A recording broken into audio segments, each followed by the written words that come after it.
করছো, আসো কোরআন হাদিস দিয়ে তোমাকে সমাধান দিয়ে দেই। 10 জন মুমিন বিপদে পড়ছেন, এলাকার যুবকরা একটা পেরেশানির মধ্যে পড়ছেন।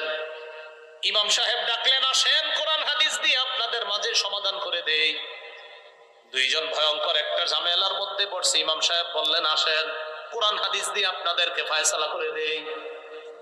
2 জনের সমস্যা, 3 জনের সমস্যা, এলাকার সমস্যা। ইমাম সাহেব বললেন, আসেন না কোরআন হাদিস দিয়ে সমাধান করে দেই। তখন মুমিনরা বলে, সামি'না ওয়া আতা'না, আমরা শুনলাম মেনে নিলাম। সুবহানাল্লাহ। মুমিনদেরকে যখন কোরআন আর হাদিসের দিকে ডাকা হয়, ভাই আসেন কোরআন হাদিস দিয়ে আপনার এই সমস্যার সমাধানটা করে দেই, তখন করার পরে মুমিনের জবাব হবে, শুনলাম মেনে নিলাম। যেহেতু আমার আল্লাহ বলছে, আমার নবী বলছে, সামি'না ওয়া আতা'না, শুনলাম মানলাম।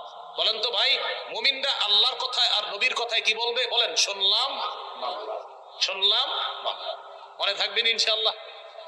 16 নম্বর পৃষ্ঠা, সূরা হুজুরাতের 15 নম্বর আয়াতে আছে, আল্লাহ তাআলা বলেন, ইন্নামাল মুমিনুনা আল্লাযীনা আমানু বিল্লাহি ওয়া রাসূলিহি সুম্মা লাম ইয়ারতাবু ওয়া জাহাদু বিআমওয়ালিহিম ওয়া আনফুসিহিম ফি সাবিলিল্লাহ।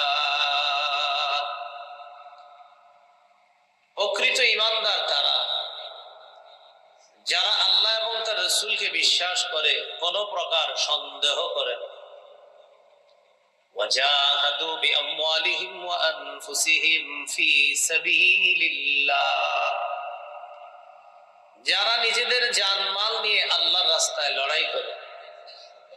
এই আয়াতে 2টি বৈশিষ্ট্য পেয়ে গেলাম। সন্দেহ ছাড়া আল্লাহকেও বিশ্বাস করে, রাসূলকে বিশ্বাস করে, আল্লাহর রাস্তায় জানমাল নিয়ে লড়াই করে। আল্লাহ আমাদেরকে এমন খাঁটি মুমিন হওয়ার তৌফিক দান করেন। এবার আমরা সূরা আনফালের 2-3 নম্বর আয়াত থেকে আরো 5টি বৈশিষ্ট্য জানব। আগের 2টি আর 5টি, মোট হলো 7টি। আল্লাহ তাআলা বলেন,